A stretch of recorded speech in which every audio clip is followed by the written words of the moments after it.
กิโลเฮิรตซ์สถานีวิทยุภาคภาษาชาติพันธุ์แห่งเดียวในประเทศไทยที่มีความทันสมัยเชื่อถือได้สร้างอัตลักษณ์กลุ่มชาติพันธุ์สู่สากล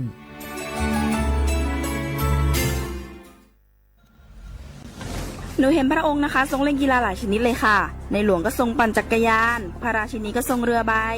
ทรงกีฬาไอซ์ฮอกกี้ด้วยค่ะหนูเห็นแล้วทำให้หนูตั้งใจที่จะออกกำลังกายอย่างสม่ำเสมอเพื่อสุขภาพร่างกายที่แข็งแรงค่ะ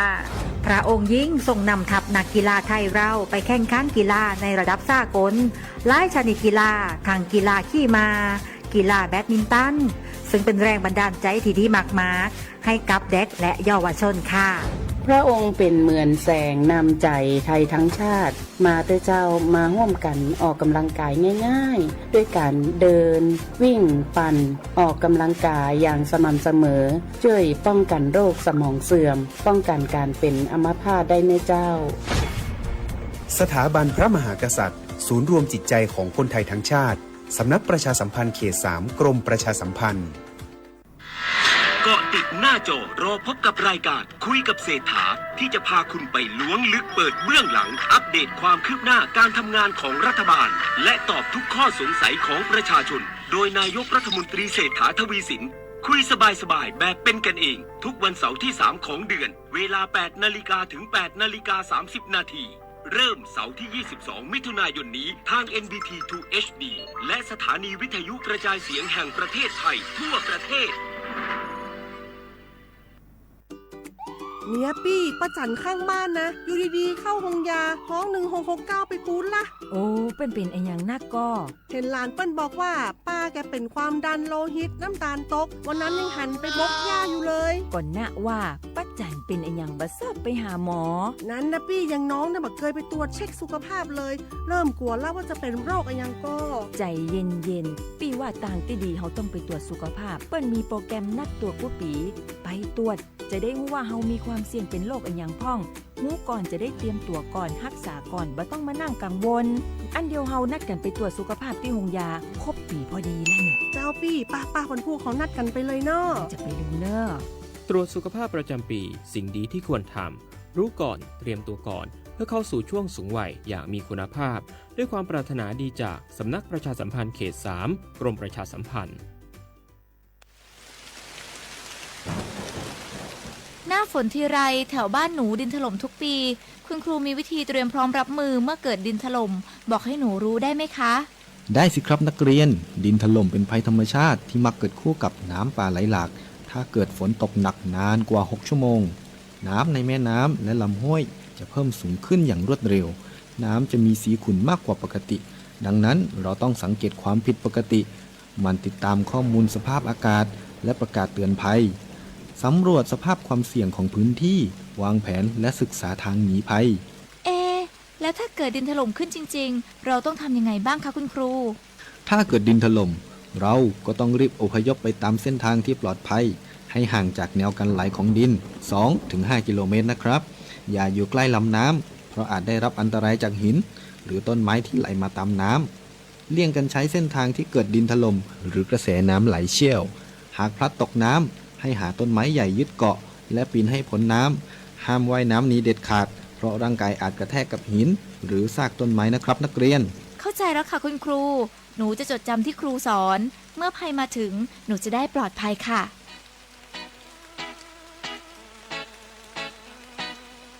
รู้ไว้ก่อนภัยมาถึงด้วยความปรารถนาดีจากสำนักประชาสัมพันธ์เขต 3 กรมประชาสัมพันธ์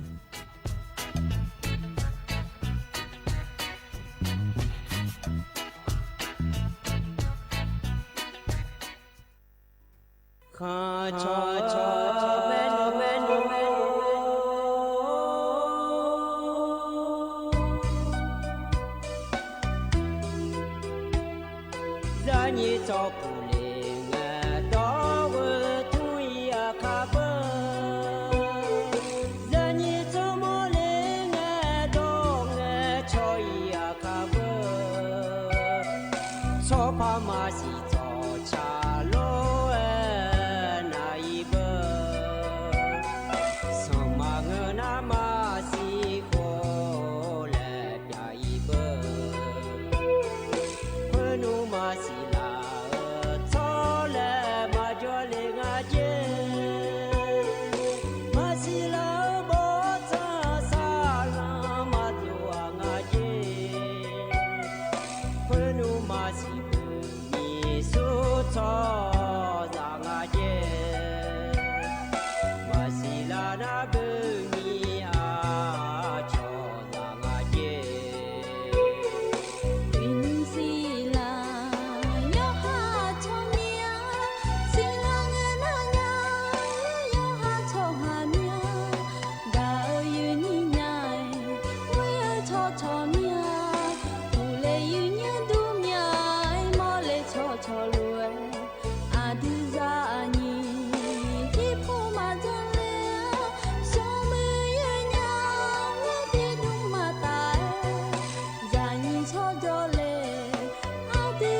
几把都没了，飘起白马乌，你呀不想嘛来渡河你，你呀得那个姑娘，我把车把下得嘎，听侬侬开的浪啊，只要下努不，第三拉旁爱。你呀是有对对呀，人气把都活的，都得啊活的，姐姐嘛终究活你的，有对买的去，无记的无标的，会跑嘛把的，我被记那哈记你嘛那哈去了他，你呀是嘛我呀，但我的是他嘎杜呀。Sumundo nela nyai, acapa nela nyai, tobe uga dunya, niya shule insho, yo ache bu mapaya moa, shanu thade, nuejo thade, niya shuna, na lue ya shame.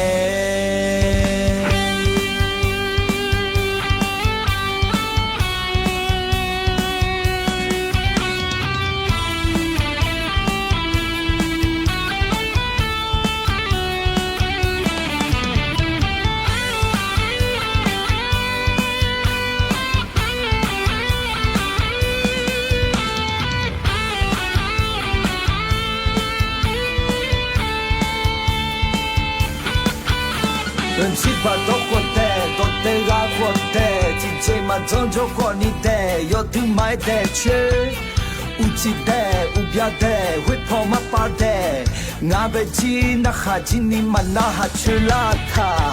你呀是嘛我呀，但我的是他嘎杜呀，苏米多内拉nyai，阿扎巴内拉nyai。tobe uga dunya liya shule insho yo ache bu mapaya moa shanu thade nuejo thade liya shuna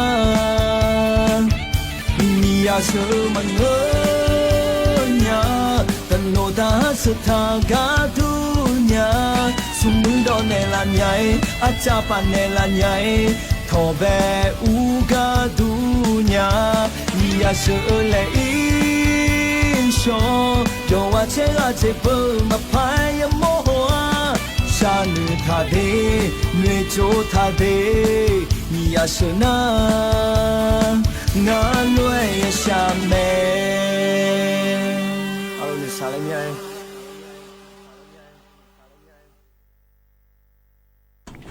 Usopo urutamade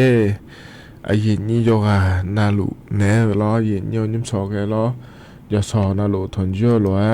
ayini yoga nalu ne ya tonjo mya ayini nim soge do na kho nia jona je ni nang na chala me ayini lo wan angkhan ni na nga de mi ne lo nim so ayam ga adam ba ayam la khwe na kho nia nga ne ayo chemun e ti kho lo cho ra mà hiện nhân nhung sọ hơi cam nhỏ mua đũa cho này hiện như yoga nào luôn nè thằng chú làm mà để tất cả hiện như mà kho bên này nó hà mà hiện như Facebook bên này nó hà luôn mà lo hiện như thì khó luôn cho ra mà hiện như lo nhung sọ ga cam nhỏ mua đũa ở đồ nghe lo nhung này ở đồ nghe nó khỏi đi hơi ga uye ye chẳng à mi chỉ uye ye chẳng à hiện nha lo tất cả uye cho chơiพอป่าก็ดูในจากการอากาศนะคนเนี่ยอาคารที่สองก็เนี่ยเจียมอย่างเนี่ยยังไงดีแล้วทุเรศจากการอากาศแม่อย่างเนี่ยล่ะแต่ไม่ได้ยุ่งสอยยุ่งอย่างก็ยังเกิดดูอย่างเนี่ยเด็ดเนี่ยยุ่งอย่างมือเราคุยนะคนเนี่ยแต่ก็สำนักงานปภและพวกเราในนี้สำนั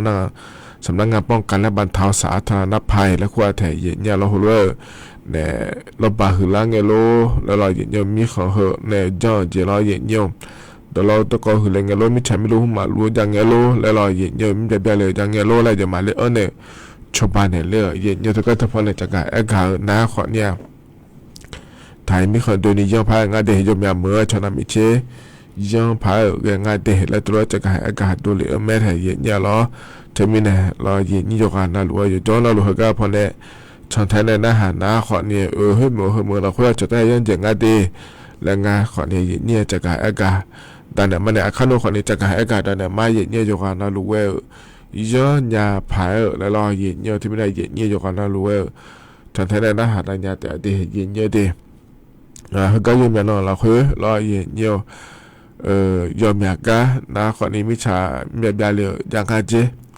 แล้วรอยาโมดูยากาดูอาเดียขาผู้ขอนี้รอเย็นเนี่ยบาเนี่ยเวียงแก่นพอปะรอ600ชาลูขอจลุงานเจ้าหน้าที่ไปเลยในชาวบ้านไหนเลยอาเดียขา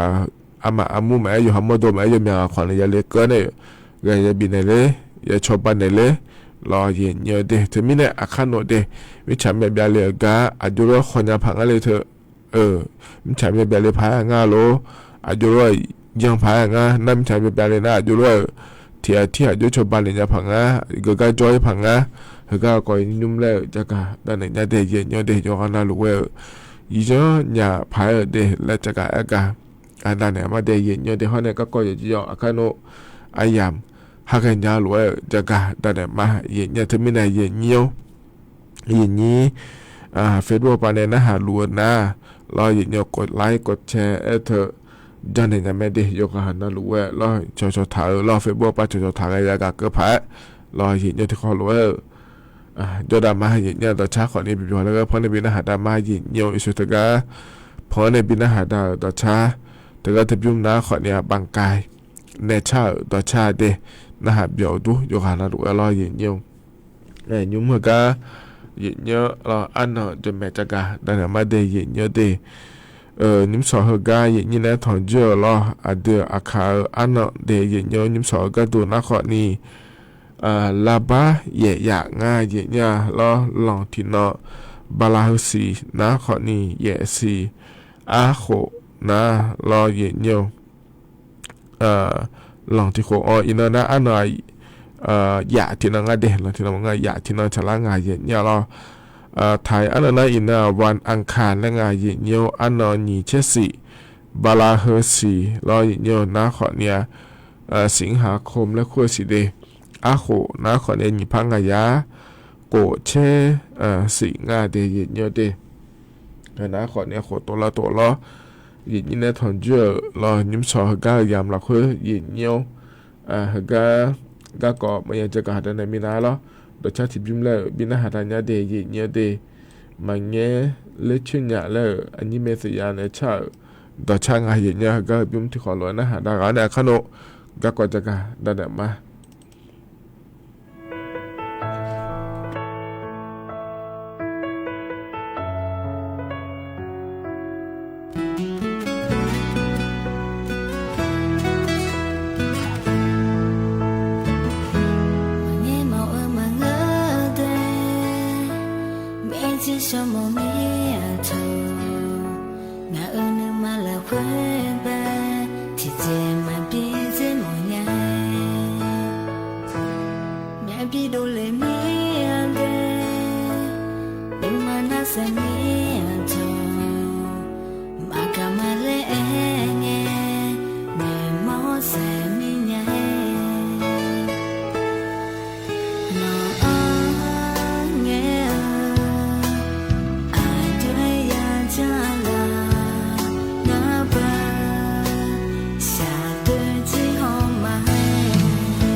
อั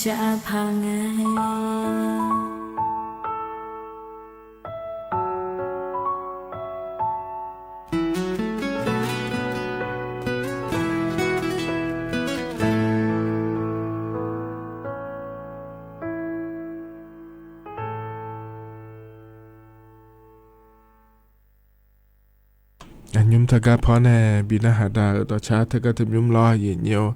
อันนี้เมสยาและควรในชาต่อช่างอดีมาแง่เล็ดชุนยะและงาเทเย็นเยียวเราอยู่กันนะหลวงพอแน่บินาหาดาเกนะหาเปียวดูเดเย็นเยียวเดก็จะนอปลาในนะหาละเย็นยี่ขอนี้โจดูล้อเย็นเยียวล้อที่ขอรู้เดี๋ยวเรามาเย็นเยียวยุมนะคนในนาลีไอ้ย้ำหอนะคนในเยลาตานี่เชื่อเพื่อกลากาเย็นยมยาหานะขอนิยมยมเมื่อเราย้ำจะขอดอโลก็ย้ำจะขอดอโลอินุมดอกเยอะดูเย็นยาเราจะหานะรู้กะบีมาเดเย็นเยอะเดเธอเย่มาเยกาชาเลียนะขอเนี่ยนันนะเราเดเย็นเยอะอยู่หามาตัวอาเจมาเดลาพายรอเย็นเยอะเขาจะใจนะหารู้เดเย็นเยอะหานะรู้นะขอเนี่ยก็จะเนี่ยจะยาดอขอเนี่ยจะคือต้องคือเดย์เยอะเดย์สุดท้ายเย็นนี่แหละทนจุลังเงี้ยเนี่ยยังไงท้าหลวงรอเย็นยนยุ่มหัวก็ยามละคือเย็นเยอะถึงกันเนี่ยยามยาวปะวิวเช่าเชี่ยวปะเนี่ยแม่พอแล้วคัวปะเนี่ยแม่เย็นเยอะจะโดนเหลียวจังกันดิแต่นี่อยากเหรอคุยนะคนนี้ยามยาก็วิเย่ขาเหลียวจังกันดิวิเย่มันนี่เหลียวจังกันดิแล้วมีอะไรยามยาเมื่อเราคุยคนนี้ยิ่งพาเรื่องกันดิแล้วตัวจะการกันงานเทียนเนี่ยหรอเธอก็เดี๋ยวทำมีคนละต่อไปเดี๋ยวเขาจะดูยังไงนี่จ่อก็เดี๋ยวคนเนี่ยอีน้องก็ดูนะคนเนี่ยสิเช่นเนี่ยเช่บิมก็เนี่ยเลยเนี่ยยังไงเดี๋ยวดูนี่ก็ง่ายเนี่ยหรอว่าอย่างนั้นก็พอแต่มันก็ไปอีสานป้าแม่เราเนี่ยทำมีคนก็เชียร์ป้าแม่น้ำมาดูเหรอป้าแม่เรายอมอย่างนี้ยังไงนะทำมีคนด้วยนี่เดี๋ยวทำมีคนเราคือจะแล้วเราจะมีอะไรเลยอย่างนี้ถึงไม่ได้ยอมยามเมื่อเราคุยขอนี้ยังพายกันงานเดและทุรจะขายกันงานเทยุ่มนาขอเนี่ยอีจูเกินเราให้บาถ่ายไม่ขอเนี่ยก็เชียร์ปังเลยดึงงานเทเย็นเนี่ยเราเหรอก็ละตาหอบปานเนี่ยพอยกขายไม่ได้รอเย็นเยอะถึงไม่ได้ให้บาหอบปานจนในนาหาลัวยกคนน่าหลุดรอบบาหือไล่แม่เลยอีจูต่างๆไล่แม่เลยแล้วนาขอเนี่ยเราไม่คุณเลยจะไม่ยังทาเราเดเย็นเยอะเดถึงไม่ได้เราอีนุ่งนาเบอร์เราเย็นเยอะเยอะแบบนี้เยอะเลยอายามเราคือเยอะก็อย่างเมื่อเราคือเราจะลากเงี้ยคนนี้ทีวีปานแม่มาข้อปานแม่อยากเขาด้วยเนี่ยเราไม่ทำแบบเลยอย่างเจ๊ช่วยอย่างอย่างเนี่ยสิ่งเจ๊แล้วเราเนี่ยทีนี้เนี่ยเรายิ้มสวยก็อายามเหยื่อเนี่ยเราเนี่ยก็จะการอะไรเนี่ยเดี๋ยวไม่ทำแบบเลยก็เกาะเราเนี่ยจะรู้ยังจะผังจะรู้เรื่องผังจะเที่ยวจะชอบบ้านจะผังแล้วจะการได้เนี่ยที่ยุ่งแล้วเราชวนเนี่ยแต่ก็ถ้าพอเราได้ตัวเนี่ยบทถ่ายก็ยูโดเนี่ยจะการได้เนี่ยเดย์เนี่ยเดย์มิฉาไม่ยาเลยเธอหน้าขอเนี่ยมิฉาเธอรออยากขาเลยรอเนี่ยก็เกิดแม่เธอเนี่ยรอเธอเนี่ยอันเยอะเนี่ยเปล่าก็ดูงะแล้วก็หน้าขอเนี่ยอุ้ยเยี่ยมยาเนี่ยอีสานเนี่ยเยี่ยเลยเนี่ยรอเนี่ยมิฉาเธออาจจะหนีเล่นแล้วอีจุดเธออาจจะหนีเล่นเนี่ยอยากขาเลยงาเธอเนี่ยรอเธอมิเนี่ยรอจอยาแม่มีอแม่ยุ่งมาขอเนี่ยทุกการเนี่ยเดินเล่นเนี่ยรอสรุปง่ายเย็นเนี่ยยังอยากพูดขอเนี่ยสรุปยังแม่ก็ขอเนี่ยสรุปแม่เย็นเนี่ยยุ่งเกินขอเนี่ยรอเย็นเนี่ยน่าอายุแล้วชอบยาผังแล้วรอเกินนะขอเนี่ยอุ้ยเยอะเย็นนาลีโกล้านเนี่ยต่อปาโลที่ปอดมาเกิดเรื่องขอนี้ไม่ได้เลยจะได้เย็นเนี่ยเดที่ก้านาที่นั่นการนี่โลแล้วรอเย็นเนี่ยอุ้ยเลี้ยวขอนี้จะรอหน้าอีจูรอเธอเนี่ยตัวเราต้องกอแม่รอบ่าวแม่รอเย็นเนี่ยอีนี้ส่วนนี้เนี่ยยอมอย่างนี้เยอะขาเหลียวยาวนะขอเนี่ยคือมาเจยอขาพยาย้อนเจงาเดแล้วตัวก็งาเถเนี่ยนะเธอแต่มันเงอะรอที่ปวดนะรอเธอเนี่ยอาบอสนิมมาโลแล้วอุ้ยเนี่ยรออย่างเนี่ยเธอสาวบาละตาปานเนี่ยบ่ชอบต้องปานเนี่ยบ่ชอบเธอสาวรออยากรออย่างเนี่ยเธออาบอหุ่มมาก็แค่มาเฮโลแล้วอย่างเนี่ยอยากประกาศนะขอเนี่ยเหรอเนี่ยจ้างงานเดียอย่างเนี่ยเดี๋ยวมันฉันไม่ได้เลยมาเสียเลยเหรอแล้วรออย่างเนี่ยนะเธอมีเนี่ยคนรู้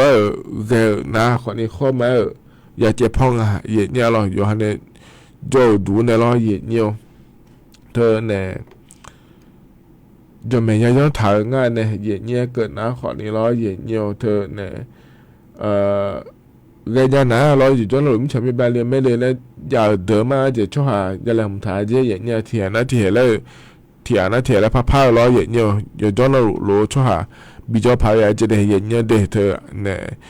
nó gan đi lo thì mình lo đi lo là nhìn nó sụp nó lo vậy mà thà lên nhiều mà nà lên nhiều lo vậy nhiều mà nà lên nhiều nó cho hà papa giờ bị lo chứ vậy nha lo thợ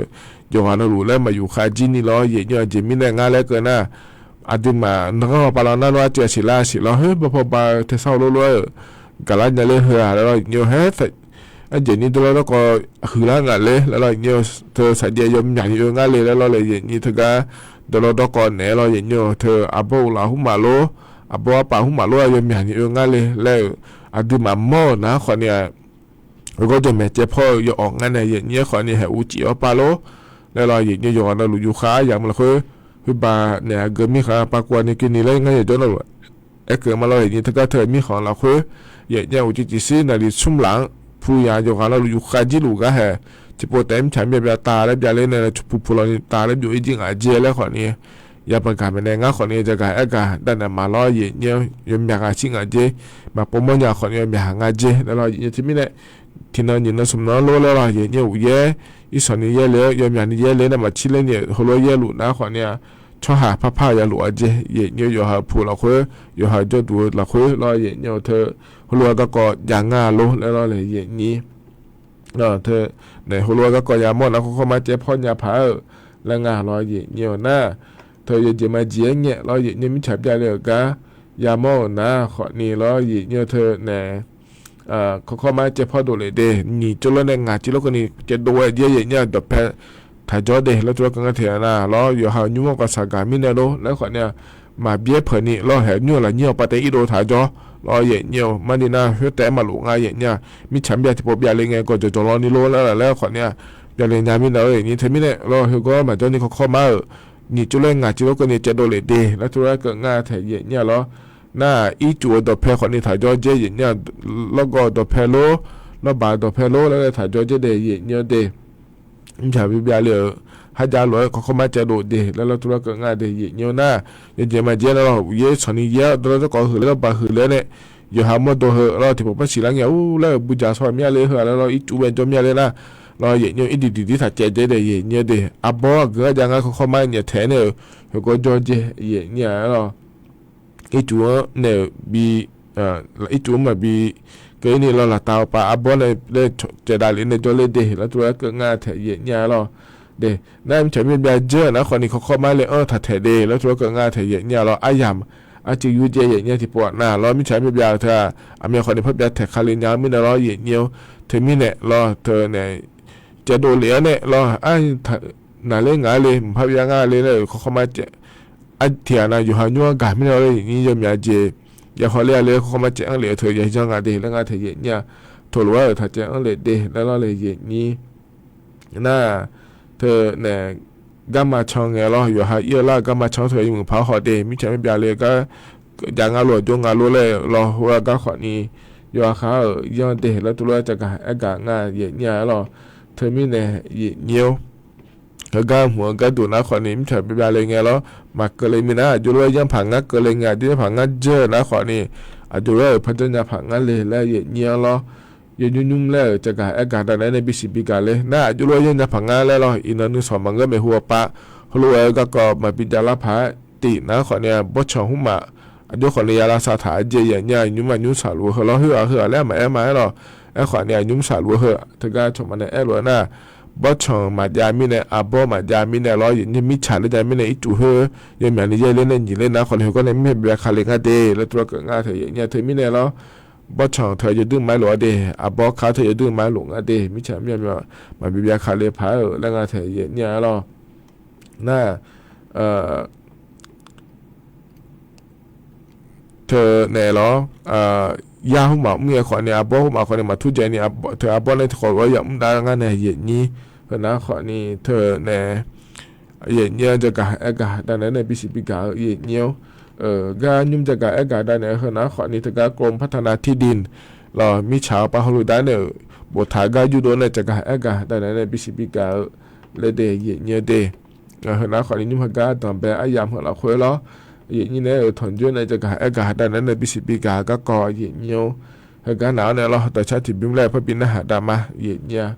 anyu ga pha ne bin na ha da ga na khwa ni an ta le cha do cha nga de ye nye de ta ga ado ne cha do cha ye nya lo ti kho lo na ha bia da ma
thêm chúng nó khỏi ní ado nè cha tao cha ngà ye nya lo cho ga na lu phone nè bi na ha da ge na ha biểu để ye nya de cho nó pa lo nè na ha la ye nya khỏi ní do du lo ye nya du tham ma de nhum na khỏi nè ayam ho na khỏi nè na li ye la ta sum che ngà phơ ke la ngà ye nya lo nhum fe bo pa nè la na ha la ko อาจีมีหาล้อกดเชนในละคนเรียนมีปูง่าเดยินโยกันละหือมาโยกันนั่นรู้ว่าล้อน่าเธอก็ยินนี่เฟซบุ๊กปนัยสุบบุอันหลาสติ๊กเกอร์ผู้มาบีอันหลาคนเรียนแบบนี้จ้องง่ายหรอดูทำมาเดียวกันนั่นรู้ว่าล้อหือบายุ่งเกินในยามอถึงนักคนนี้ห้อยน้ำรินพอป่าจ้อนเนี่ยนะหาลูกมาเดแล้วเงี้ยช่องหลาก็ละหือมาเดยินโยก็ในนักคนนี้ก็เกาะแหลมถ่าพระจักรดังหลังเนี่ยมาเดยินโยเราเธอเนี่ยก็จะกะไอ้กาดังหลังเนี่ยหัวหน้าคนนี้ก็จะละไอ้อย่างมันเราคุยยมยากะนะคนนี้อุเยหุ่มมายมยานี่เยเรายินโยมจะขอโดดดัวยาหุ่มมาโลเดียช่วยเดิมมาอับบอกขาเดิมมาเรายินโยมยานี่เดินเร็วขอยังอ่ะอดีตตาปาแต่มันเงิมมือเราคุยเราขอนี่มายินโยถึงไม่ได้เรารัฐบาลไปยินโยชอบบ่าวก็ดูเดแล้วจะแม่เธอก็ยินโยสาลัวเด้อยินโยเราเธอเนี่ยเช่หุ่มมาคันเดินเร็วเด้อก็ดูนะขอเนี่ยเรายินโยเขาเนี่ยมาพัดหือล้านยามาพัดแต่มือล้านยาเดือพอป่าก็ดูกันในเดียวนี่เดียวอีจู่ตอนนั้นเลี้ยงอะไรแล้วอีจู่ยุ่งกับขัดยันเดี๋ยวนี้มาพัดตอนนี้กับขัดยันเนี่ยแช่เหอเดียร์ก็ดูนะเขารู้ว่ามาชอบบังอะไรมานี่สาวเดือมาพัดจะขอโดนยาเดือแรกก็อะไรนี่เขาก็บอกว่าแช่ขาเหอสมจริงกันมาพัดยุ่งยังง่ายมาพัดเดียร์ล้านยังมาพัดมือล้านยังง่ายเลยพอเดือชอบบังเนี่ยง่ายอย่างเงี้ยหรออับบออาลูว่าสิอาลูหุ่มมาขาเดือขวัญเงินเราจ่ออีเจียมาพัดมือล่ามาพัดสิล้านยาเดือแล้วหัวลงงาแถเยอะเด้ยังจะมาเจอเงี้ยอาดูหุ่มมาเราอย่างเงี้ยอาดูหุ่มมาเนี่ยเธออีจุล้านเนี่ยเราสิเจียโลแล้วเราอย่างเงี้ยมาพัดแต่ล้านยามือมาพัดแต่มือล้านยาก็ดูโลเขาเดินนั่นว่าชอบบ้านเนี่ยก็แถแช่ก็ดูอย่างเงี้ยทีไรที่พัดสมยาเชื่อบะบินเนี่ยมาเดแล้วตัวก็งานเถอะจบ้านเนี่ยมาเดแล้วน่าอย่าจีออกเราอยู่งานเกิดมาแล้วเนื้อปลาหุ่มมาโลอาดูหุ่มมาโลแล้วเขาเดินน้าขวัญเนี่ยทีไรก็ดูที่พระวายอย่าเชื่อบางก็เนี่ยชอบบ้านเนี่ยมาเจเดย์เงี้ยวน่าอยู่งานเกิดมาแล้วอาศิอาลูหุ่มมาโลอาโบหุ่มมาโลแล้วเขาเดินน้าขวัญเนี่ยทีไรก็ดูพาตาเชี่ยบางชอบบ้านเนี่ยมาเดแล้วตัวก็งานเถอะเนี่ยแล้วเห็นน้าขวัญเนี่ยงานเนี่ยเกิดว่าเดมาพาขากันเนี่ยเด็กกันเนี่ยเรามาพักคือร้านยามามีเช้ามาเนี่ยมีเช้ามาเนี่ยจะแถวโลแล้วเราเยอะเยอะบุญเนี่ยชิ้นเยอะโลเดินชาวบ้านเนี่ยงานเดียเยอะเด้น่าเธอจะอยากชัวร์พอไปกันกันเราเยอะจะบัญชาโกก็ดูเยอะเยอะรออันยโลหุ่มมาชัวร์อันเดียมาจะเข้ามาช่วยพายขอบ้านเราว่าป้าเดียวไทยมีเขาเนี่ยว่าป้าจะมีนี่ชูงาเธออย่างเงี้ยเธอก็เธอนะขอนี่อะไรนะของงานเดียเยอะเด้ทีไรก็ดูที่มือที่พัดเจเนี่ยบินมาเดแล้วตัวก็เถอะแต่ยังมันจะโกหุ่มมาชัวเนี่ยชี้เจียเดโลแล้วรอเยี่ยวน่างาสาหุ่มมาชัวเดือแล้วน้าขอเนี่ยพาโกยาบ้านเนี่ยชาวบ้านเนี่ยมาเจเยี่ยแล้วน้าขอนี่เธอเนี่ยงาสาหุ่มมาเงินจะลงหุ่มมาแล้วเธอยังมันจะโกหุ่มมาชัวพอป้าชาวบ้านเนี่ยเยี่ยแล้วน่ามันเนี่ยหุ่มมาโลแล้วรอเยี่ยวชัวเนี่ยเธอเนี่ยอับบอยาหมูมาคาถาเดือดขอนิยาอย่างเงี้ยมันเนี่ยเธอบิจาก็ดูเด็ดแล้วเราอย่างเงี้ยแล้วก็เดือดแล้วแต่ก็เนี่ยจอยเดือดชาวบ้านเนี่ยมาเดทีไรก็ดูที่พาวัวยาบะที่ก็ดูสมเชลัยมาเจอินีเดแล้วก็เธออย่างเงี้ยเราหน้าอยู่เจมาเจเงี้ยเราอย่างเงี้ยยูฮันเนี่ยจะอยากชัวอายาเสียโลยาจีเสียโลมันเนี่ยเสียโลเราเลยนี้เธอตัวรู้ว่าชาวบ้านเนี่ยมาเดแล้วยมอย่างนี้ก็เธออย่างเงี้ยที่ไม่เนี่ยเขาก็เดือดขอเนี่ยชาวบ้านก็เนี่ยมาเดแล้วทุเรศจะกะไอ้กางง่าเถยเนี่ยเราเทมิเนี่ยอีนุ่มเรารัฐบาลปะชนทลุไม่ให้ก็ก่อนเราคุยเย็นเนี่ยก็ปะเราเยอะๆสาลัวก็ดูง่ายเลยแล้วเราเย็นเนี่ยเทมิเนี่ยรัฐบาลปะชาวบ้านเนี่ยไม่เดแล้วจะกะไอ้กางนั้นในบิสิบิกาเลยนะจุฬาเงี้ยเราไม่ใช่ไม่เป็นอะไรยุ่งมาจอยเยอะโลเยอะๆในราชาเหมือนในเนี่ยผังงาโลแล้วก็ขอเนี่ยรัฐบาลปะชาวบ้านเนี่ยไม่เดแล้วเย็นเนี่ยจะกะไอ้กางด้านเนี่ยบิสิบิกาเลยเดย์เยอะเดย์ขณะคนนี้ที่เกาะเยอะหรอน่าจะที่เกาะเยอะอย่างการต่อรัวเราดิจิทัลวอลเล็ต10,000 บาทเทเราเลยเยอะแล้วทำมาหอบปากเราเจอแล้วเนี่ยก็งานจะพอคนนี้น่าหาเหลือจอมเยอะงาเฟซบุ๊กปานักการเนี่ยช่องเหลือเนี่ยเราเยอะแล้วแห่ยากานะแล้วก็แม่อย่ารอยากานะคนนี้บลาหน้าเชล่าเซนบินเนี่ยแม่เจเลยยากบากามาเลยแล้วหน้าอีนุ่มก็เนี่ยชมยังไม่เอาดอกสิเลยแล้วเราอย่างเงี้ยจนจะผังอะไรชลอยยาเมโลเลยแล้วเราอย่างเงี้ยเขาก็ก่อนละคุยเราเธอเนี่ย อันยุ้มรออันยุ้มนะขอเนี่ยนางสาวแพทองทานชินวัตรและครัวเหอะรออันนายกรัฐมนตรีเกิดแม่ขอเนี่ยหยอกกันผมยังสิเธอเนี่ยเธอการรัฐมนตรีหัวมาจอล่ามินเนอร์อย่างเงี้ยว่าเธอการแหล่หัวยำหลักข้องานเนี่ยอย่างนี้ขอนี่อายออัดดะรออายออัดดะนะขอเนี่ยทักษิณชินวัตรรอมินโนหุ่นเธอการก่อนหลักข้อยังเงี้ยเกลืออย่างเงี้ยขอนี่อายอเนี่ยเงี้ยเฮ้ยนะรอยุ่มอายอนะขอเนี่ยรัฐมนตรีมาเกิดรอนายกมาเกิดมินเนอร์รองาขอเนี่ยก็พอเนี่ยมาจัดโดมาเนี่ยอย่างนี้รอเธอเนี่ยเธอก็จีก็กองมาเนี่ยนะขอนี่เธอเนี่ยเดือนนี้ธรรมตินาโลแล้วธรรมติปันนาโลแล้วเงี้ยโดเหลือก็เนี่ยเกิดดาวแม่เนี่ยอย่างนี้เราเธอมิเนี่ยรออินนั่งก็ขอเนี่ยอย่างนี้มือแม่เนี่ยยังก็สิเดเธอเนี่ยดิจิตอลวอลเล็ต10,000 บาทเธอนะขอเนี่ยก็ย้ำยาก็ถุงกันเลยแล้วรออย่างนี้นะเฮก็มูลค่าเรานั่นว่าโครงการหัวยามาสิเดแล้วยากาแม่อย่างยาแม่สิเดเราขอนี่ก็ยามเราชมยพบิดอหลงนะเราเจริญเงินนะคนนี้นักการปบิดอเดงานในอย่างนี้เธอก็ชมยเราเรานั่นเป็นหัวปาก็ดูนะคนนี้นักการมาจานี่เราบอกจะชมปนในดองหมอเดอยามพัชระไม่ได้คนนี้ก็เงินก็ได้ก็ดูงะน่าก็เงินก็เลยเนี่ยบินงะเราอยู่บินในบิอยู่มันก็ดูงะเขาเดินนะคนนี้รัฐบาลสึกยาล้าเนี่ยยอมในหัวเราจัดโนเลียกะ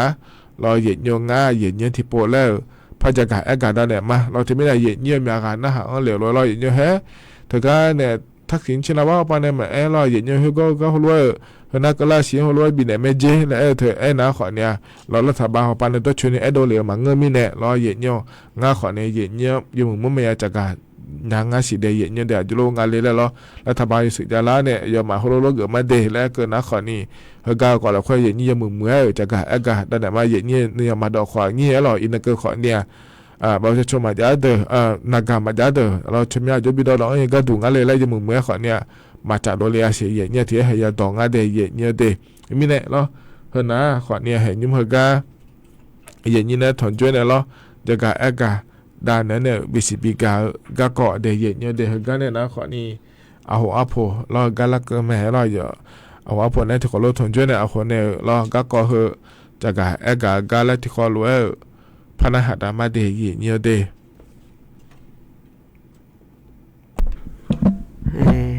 ดูธรรมะยีนิวอยู่นาลุเนี่ยทนจุลาเนี่ยโดชอปูละมาหรอยิ่งสอดดูลอยยีนิวอุยเยอายำที่เดือดหนาวเยเลยในสาเลมีอะไรเลยเยกันในอยู่เฉยดมบนนี่แล้วจีฮามือพยเจก็ดูอะไรยีนี่น่าเดือดขยะจีฮามือดูมาจอบุลอยยีนิวอันน่ะอันเดือดขยะถ้าก็อำเภอเชียงของพบอำเภอเธอพบอาโยเดือดลอยยีนิวและหมู่บ้านอยู่สูงล่ะหัวชมย่อหมู่บ้านอยู่สูงเธอพวงดูเล่หรอเสือเหอยู่หัวจิ้มมรณะยีเนี่ยก็ก็ไม่นอนในแหลมถาไม้หรอยีนี่จะกันไหนแล้วหรอยีเนี่ยเธอหมู่บ้านอยู่สูงแล้วคุณก็เดือดขับพุ่งดูเล่เธอไม่นอนนะขอนี่อันนี้ไงอันเลยฐานในยามยาหรอคือก็หรอยีนี่เดือดขยะเดือเธอป่าเฮก็โหโลดูแลงานดีและเดือขาพุ่งและโหโลยาแอนเหนียวเนี่ยเธอจากการไม่รอยีนิวแวยีนี้บ้านอยู่สุและคุ้งแถตำบปออำเภอเวียงแก่งจังหวัดเชียงรายรอยีนิวงานกระดองถมายหรอเฮนาคนนี้เธอปาโจแม่บ้านบ่มาหรอเธอก็อย่าล่อนแต่ชอหาเดือขยะเธอก็โจเดือเยอะโพแล้วที่ปูจักันในเซและยีนี้ตัวปาโจเดืออยู่วานาลูยีนี้ยมอยากปาโจเดือถึงกับชบาลาเดือกลองเลมาและยดดื้อมาเอ็นเน่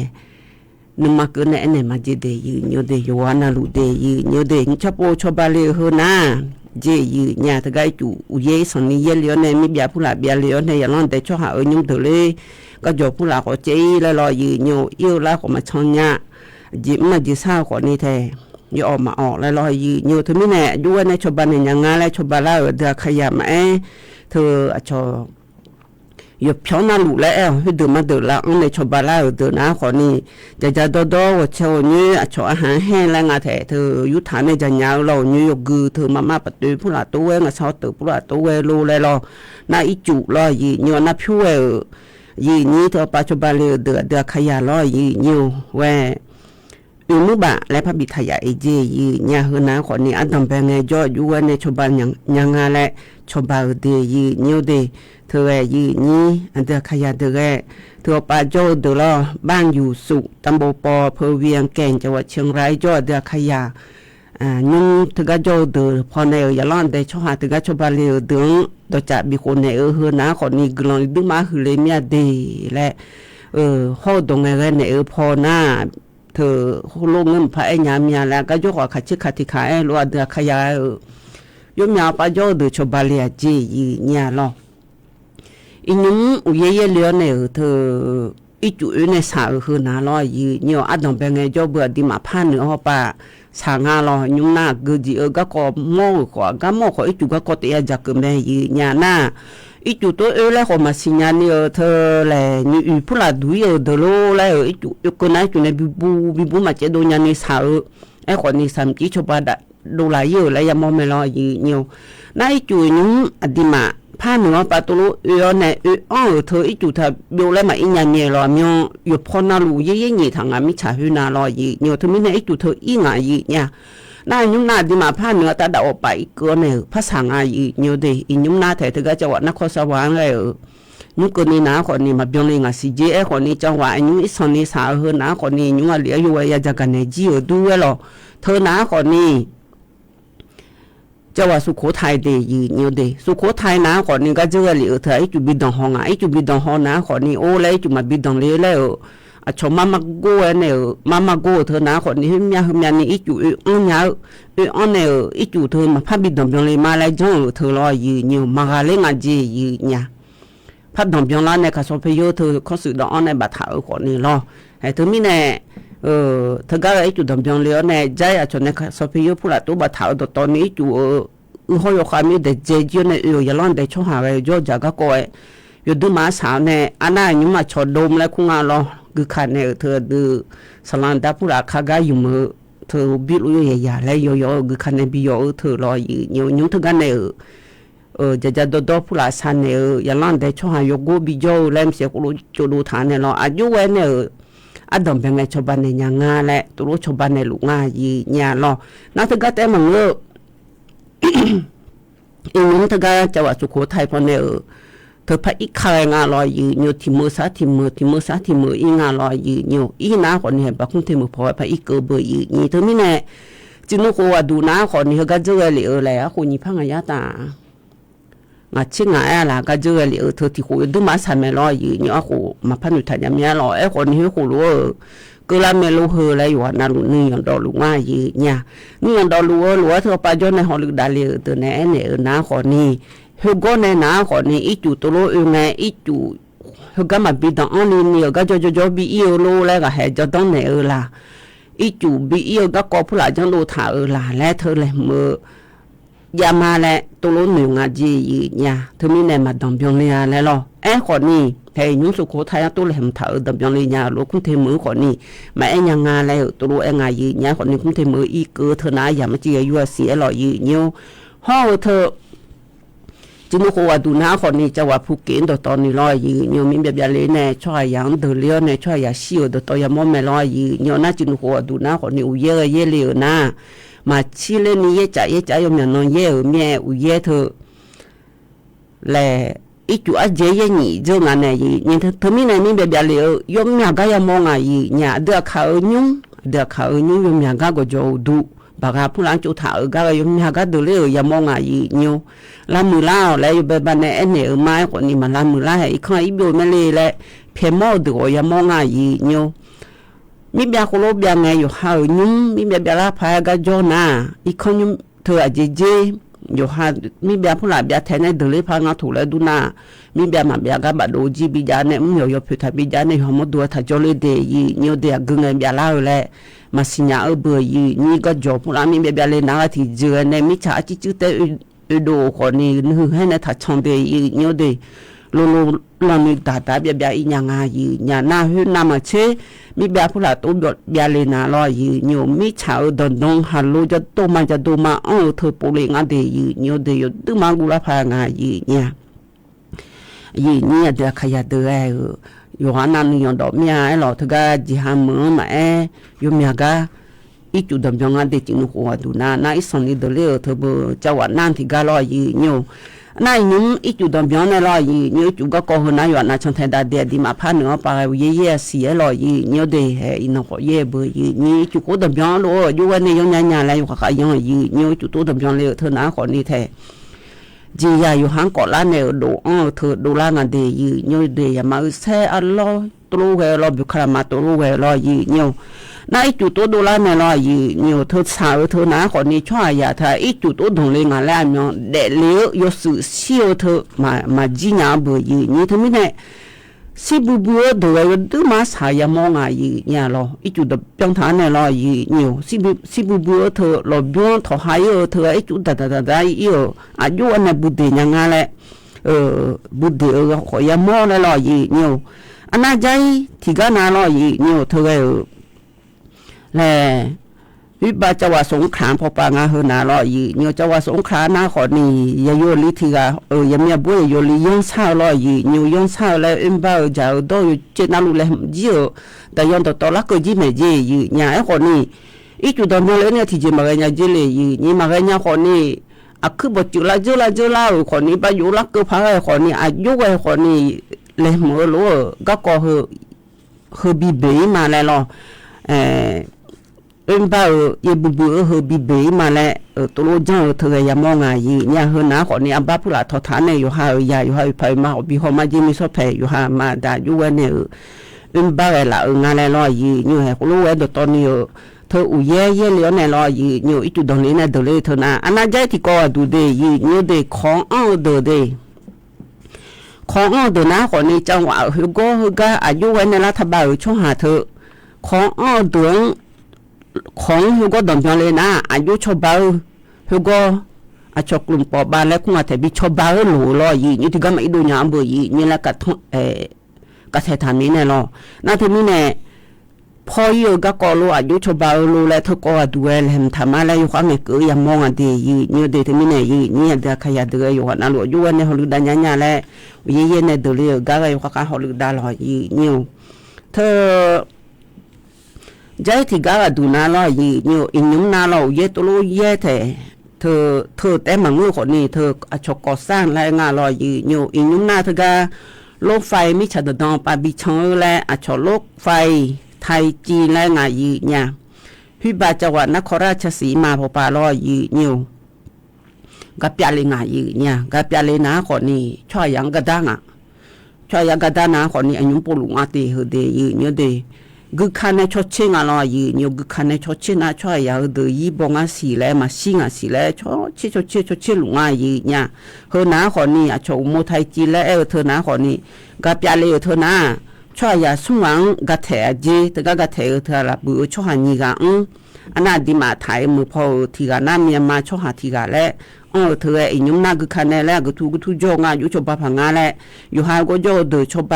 มาลอยอยู่พออยู่เดือบิชอบแล้วแหละเอกชอบลุงอาเดียยี่เดือเฮเดียเธอไม่แน่ก็สามมือเดืออยู่เว้นเนี่ยเธออยู่หามาดูมาบิดเดือแล้วก็กอลอยยี่อยู่หามาดูมาบิดเดือแล้วก็กออยู่ข้างช่างเทได้ยี่อันน่าใจที่ก็ดูน่ารอยีเนี่ยใจที่ก็ดูน่าคนนี้เธอจีบาช่วยดอลแรงารอยีเนี่ยอยากดูจีบาเดียเนี่ยเดดอนในช่วยยาสิงะให้เฮน่าช่วยจังหวะและเธอขนุจีเนี่ยมาเดียเนี่ยเดียจีจังหวะงั้นแหละมาอะไรเนี่ยมาบูทามีในรอยีเนี่ยเฮน่าคนนี้อีกยังจื้อโฮมิน้องจื้อโฮดูแลรอยีเนี่ยเฮก็ดูน่าคนนี้จีมิในจักรเนี่ยและเงินน่าอายุนี้อาจจะขยายยมยาชดิบาสาธาอยู่ดอดีเธอไม่แน่อยู่ห่างมาเดือดละไงจ้ามากางานเนี่ยยี่เดือดละไงจ้าแท้อาดาขอยาเล่อามาขอยาเล่มสิอาสัวอยู่หายี่ยาเล่มสินิ้วสิญางาเดนิ้วเดจีบาเฮนาลอยนิ้วกระดอนเนี่ยเสียเฮนาลอยนิ้วสุ่งอาเสียเนี่ยเฮก็จีลาเดือดนายมยากาเธออยู่หามาละเฮเธอชอสปอผู้ร้านเนี่ยเธอชอสิเพียผู้ร้านเนี่ย นุ่มมาพวกนั้นที่จิมามือนี้เปียวยมยาดวงเดียเนียวเดียก็ดูนะคนนี้ยืเนี่ยเดียขยะจิบายมยาด้วยแล้วจากการเนี่ยแต่เฮนะชอเล่าเถื่อนแล้วไงเนี่ยเล่าเถื่อนแล้วเธอนะคนนี้ยาดองแล้วไงเนี่ยเนี่ยชนในจิบายตัวรู้สาสาอ่อนเธอคนนี้ล้อยืเนี่ยที่เดือนในจังเธออยู่นะอยู่นะอยู่ตรงมาที่จิมังอาโอ้เพียแล้วดูฮึก้าฮึแล้วดูคนนี้จังเลยล่าแล้วบงอายืเนี่ยนะฮึกัดโตฮึล้อยืเนี่ยกัดโตฮึนะคนนี้มีบุตรยาส่งอ่ะยาส่งกันนะคนนี้ช่วยยาสิกามาล้างอะไรแล้วมันจิบายาส่งคนนี้แล้วคนนี้อยู่ดูมังงูเอ็นเลยเธอนะคนนี้อายมาเลวเฮ้ยนะคนนี้นึกมาก็ดื้อๆในมาเลวคนนี้อายองกูญาแล้วล่ะชอยองเจจังนะอยู่ๆเอลาเธอนะบ๊อบลังกันเนี่ยยองดื้อมาดื้อละก็ยองญาแล้วมาเลวแล้วอยู่ดื้อมางูง่ายเนี่ยล่ะนะคนนี้นะคนนี้ยากันในจีบังดอตัวรู้จังเธออายมาดาเพียบในจังขาเลวรู้จังได้เจอันนั้นไอ้คนนี้เล่าเถื่อนแล้วงาแทชอภาษีผู้ละมาจีนี่กฎหมายพวกปามาจังฉันนี่จังมีรอยีเนี่ยเธอไม่แน่ยุ่งปบิเงนะคนนี้อายเฮนะอยู่ป่ายุ่งดาวฮอแล้วนะคนนี้จีบัตเธอพะจังมาจีบัตเธอจีมิแน่เงินนะอยู่หามาดาละยาแล้วรอยีเนี่ยอันน่ะก็จะเลยเฮนะคนนี้กูชิคุเจจังคนนี้ที่ไอ้มาเดลียจีเนี่ยนะก็จะเลยที่หัวละเฮนะอยากให้เอาด้านในจังเลยนะมาเชอาจารย์นั่นแหละดอกพิมพ์ดอกแล้วจะนั่นละคือละโซละไผ่จีเนี่ยคนนั้นนะคนนี้จีบะก็อยู่ข้ามาข้าก็ดูแม่เลยเนี่ยไอ้คนนี้ดอนะคนนี้ช่วยยันถึงนั้นเดลีเลยมาดูอะไรรอยเนี่ยถึงมีเนี่ยเนี่ยเด็กขยันเดินแล้วเนี่ยหมอมีแต่ช่วยก็อีเนี่ยจีบะมาจังจีบะผู้หลานดูฐานเนี่ยคุณรู้ยามวันเนี่ยดูมาดอกคือพางานเดลเงินนะคนนี้เยอะๆถ้าดอเดยี่เนี่ยเดอันนั้นยังมีบุกกันเนี่ยพระเนี่ยเฮนะคนนี้อายยุ่งช่วยยังตัวล้ออยู่ในจังหวัดจีบะเธอโดนในเชี่ยวขอเคยล้ออยู่ๆหอลืมดาวขอมือเธอชนไทยดาวเธอน่าช่วยยาทีกัเชี่ยวเธอดูมาดูเลยในหัวยาวปลาสาวผิวก็ดูเจียวเธออยู่ๆหอลืมดาวงานแหละน่ายมาอยู่ๆมองงานแหละน่ายมาดูนะเฮน่าอยู่ปานาก็เจอเลยเฮน่าคนนี้ย่อมมาชาลีในจังหวัดเธอเฮน่าอยู่ปานาย่อมบิชาลีเนี่ยชดถูกกฎหมายและงานแต่คนรู้จังในจังดามาจีnhiềuก็กว่าขนุจีจะกายมยาจายีญาเยขุจาก็ยางาและลอมเสียลอยยียมมาเจียขนุจีจะกันในมายียมสอดูนะคนนี้ให้อายามาจิตุยาแต่มีในลอเฮกันหาเนี่ยขนุจีจะกันในมายีญานะคนนี้ต่อหล่อๆยีเนี่ยถอนจุนเนี่ยจะกันในบิชิบิกาก็เดยเยอะเดก็ในนั้นอะไรอายามาจื้อที่จะละเฮดชาบินะหัดมายิมสอลอยเยอะล่อและชาติจังอันนี้พลอยและควรในชาติชาละขนุจีโหอาผลในและพัฒนจนยาแต่เดชชาหุ่มเพาะบินาหาได้ในก่ออิมาเดดูธรรมะยินเนียว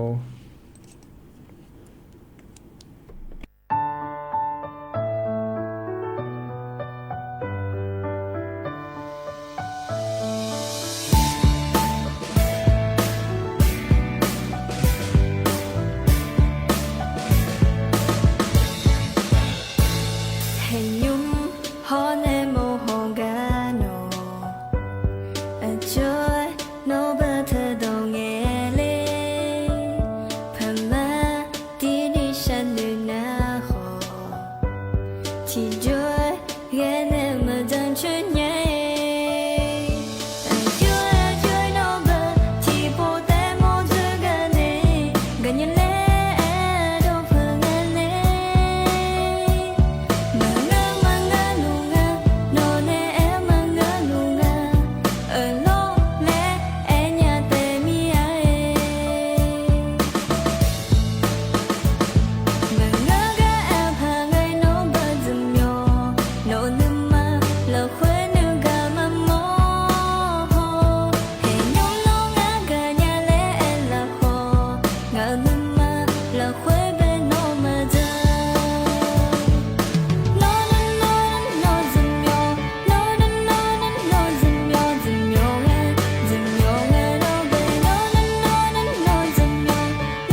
สุโขทัยวางมาตรการรองรับปริมาณน้ำเหนือที่จะไหลมาสมทบเพิ่มวันนี้เน้นเสริมความมั่นคงแข็งแรงของแนวป้องกันตลิ่งริมแม่น้ำ